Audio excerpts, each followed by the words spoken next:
안녕하세요. 시골에서 뭐하지? 오늘은 강서구 마곡지구에 있는 서울식물원 구석구석을 찾아가는 시리즈 중에 이꽃 저꽃 저꽃 이꽃이라고 하는 제목으로 한번 식물원에 어떤 꽃들이 있는지 찾아보려고 합니다. 물론 크고 화려한 많은 꽃들이 있지만 제가 여러분에게 소개하려고 하는 것은 크고 화려한 철쭉이라든지 영산홍이라든지 하는 이런 흔한 꽃들이 아니라 좀 많은 사람들이 놓치고 있는 그런 꽃들이랄까요? 아니면 그냥 제 눈에 띄는 작은 꽃들을 한번 소개해 보려고 합니다. 그 호수 주변으로 보니까 노란색, 자주색, 색깔도 다양하게 붓꽃들이 많이 피어 있습니다. 말이 붓꽃이라고 하지 창포와 붓꽃을 구별하기가 사실 쉽지가 않거든요. 나름대로 구별하는 방법이 없는 것은 아니지만 온라인에서도 그것이 창포다 붓꽃이다 하면서 말들이 좀 많습니다. 보통 꽃의 색깔이라든지 노란색 그 줄무늬를 보고서 구별하는 것이 일반적인 방법인데요. 전문가가 아니라고 한다면 제 생각은 그냥 붓꽃이라고 불러도 무방하지 않을까 하는 그런 생각이 들기는 합니다. 그래도 굳이 그것을 가지고서 구분을 해야 된다고 고집을 한다고 한다면 물론 방법이 없는 것은 아닙니다. 그냥 간단하게 꽃 안쪽에 조개살 같은 그런 꽃무늬가 보이면 붓꽃이라고 이렇게 얘기를 해도 괜찮고요. 그 꽃 안쪽에 가만히 살펴보시면 역삼각 형태의 노란 꽃무늬가 있다고 한다면 창포 그 정도로 생각을 해보셔도 큰 무리는 없을 거라는 생각이 듭니다. 민들레들도 이제 막바지 아름다움을 뽐내고 있네요. 물론 아무도 관심을 가지지 않는 그런 꽃이 되었지만은 너무 흔하다고 이쁘지 않은 것은 아니잖아요. 비록 흔할지라도 가까이 가서 보면 민들레처럼 또 이쁜 꽃이 어디 있어요. 더욱이 요즘엔 이제 홀씨들을 날리기 위해서 꽃이 지고 홀씨들이 맺혀 있기 때문에 가까이서 보면 그 민들레 홀씨들도 꽃 못지않게 이쁘다라고 하는 것을 많은 분들이 잘 알고 계시죠. 정말 작지만 예쁜 꽃들에 관심을 가져보는 것도 참 좋은 일이라고 하는 생각이 듭니다. 왜냐하면 그게 우리 삶을 풍성하게 해주거든요. 사람들은 크고 화려한 것들을 추구하지만 작은 것들이 의외로 우리에게 즐거움을 줍니다. 보세요. 지금 별꽃이거든요. 누구도 이 꽃을 보거나 관심을 가지지 않겠지만 이렇게 작아도 가까이서 보면 이 별꽃 하나하나가 얼마나 예쁜지 몰라요.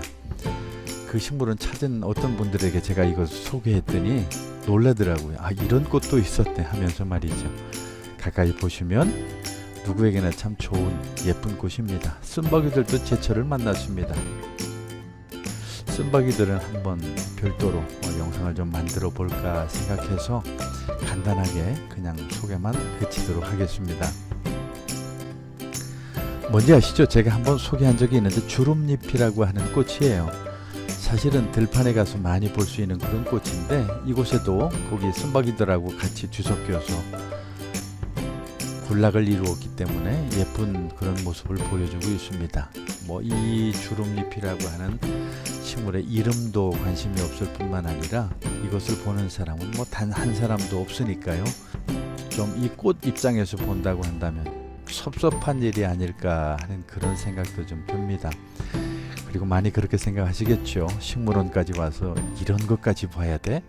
이렇게 방문할 수도 있겠고요. 이 노란 꽃이 뭐냐고요? 꼬리뱅이라고 하는 그런 꽃인데요. 지금 또 한창 제철입니다.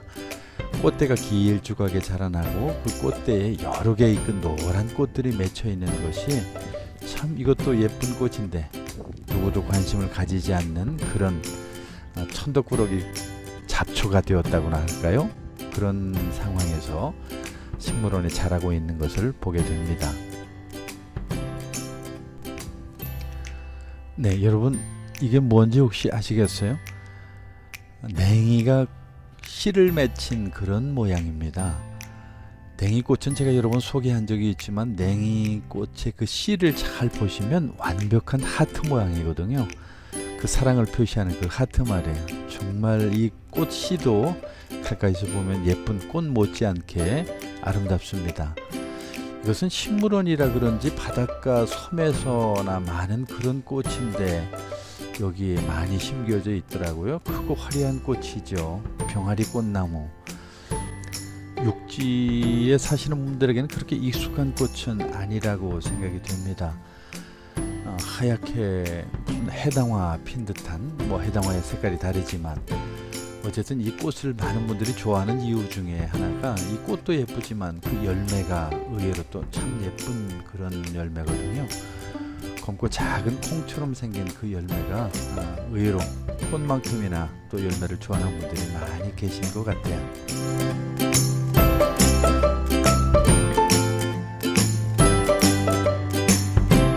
여러분들 잘 아시는 화살나무입니다.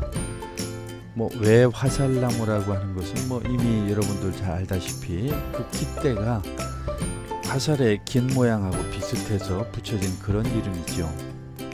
그런데 화살나무는 새순을 채취해서 드시면 아주 뭐 맛있다고 하는 그런 얘기를 들어봤어요. 근데 저는 먹어보지 않았지만은 의외로 화살나무의 꽃이 어떻게 생겼는지에 관심을 가지거나 보신 분들도 많지 않을 거라는 생각이 듭니다. 왜냐하면 그 꽃 자체가 화려한 색깔도 아니고 그리고 눈에 띄는 그런 꽃도 아니기 때문에 더욱 그런데요. 그 잎의 색깔하고 잘 어우러지는 그런 꽃입니다. 그래서 가까이 자세히 보시면 의외로 화살나무 꽃도 참 예쁜 꽃이라 이렇게 말할 수가 있죠. 그리고 이 꽃은 제가 여러분에게 소개를 해야 되나 말아야 되나 갈등했는데요. 향분꽃나무라고 하는 그런 꽃나무입니다. 멀리서 보면 꼭 수국처럼 생긴 이 꽃인데 원래는 그 인터넷 검색을 해보면 자주색 꽃을 피우는 녀석을 그렇게 이름을 부르는데 바로 이 꽃도 그렇게 이름을 불러서 좀 혼란이 있는 그런 꽃이기도 합니다. 그럼에도 불구하고 어쨌든 우리가 흔히 볼 수 없는 그런 꽃이라서 제가 소개를 하는데 뭐 우리가 주변에서 많이 보는 철쭉이라든지 영산홍처럼 뭐 크고 화려한 것들이 대부분의 사람들이 좋아하는 그런 꽃이잖아요. 아마 이 꽃도 나름대로 이렇게 크고 화려하기 때문에 많은 분들이 좋아하고 또 여기에 이렇게 심겨진 것이 아닐까 하는 그런 생각이 듭니다. 어쨌든 이 녀석은 좀 모르는 분들이 많이 계실 것 같아서 그냥 한번 소개를 해보면 어떨까 싶어 이렇게 한번 소개를 하는데요. 정말 이쁜 건 사실인 것 같아요. 가까이서 보면 그 작은 꽃들이 여러 개 모여서 얼마나 큰 덩어리를 이룬 그 수국 같은 그런 기분을 느끼죠.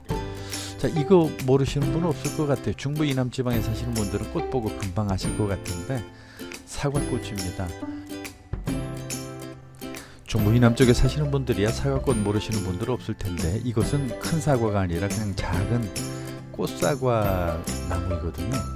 지금 보시다시피 이렇게 꽃이 탐스럽게 그리고 막 온통 우아하게 맺혀 있기 때문에 많은 분들이 이 꽃사과 나무를 정원으로 드리는 것 같아요. 그래서 요즘 웬만한 큰 정원을 가지신 분들은 꽃사과 나무를 많이 심어서 이 봄철에 즐기시는 것을 보게 됩니다. 물론 꽃도 예쁘지만은 이 꽃이 진 다음에 꽃사과가 맺히면 그 꽃사과가 또 예쁘기 때문에 정원수로 이만한 것도 없을 거라고 하는 그런 생각도 듭니다. 뭐 그것만 그런가요? 가을에 잎이 단풍이 들면 그 단풍이 든 이 꽃사과 나무 잎도 굉장히 예쁩니다. 그래서 가을에도 한번 소개를 해드리도록 그렇게 할 계획입니다. 그리고 참 아쉬운 것은 봄맞이 같은 귀한 것들이 여기 이렇게 널려 있는데도 천덕꾸러기에 대해서 아무도 관심이나 주목을 끌지 못한다라고 하는 것은 참 아쉽습니다. 좀 작은 것들에도 관심을 가지면 식물원 나들이가 2배는 더 즐거울 텐데 말이죠. 오늘도 부족한 영상이지만 봐주셔서 감사합니다.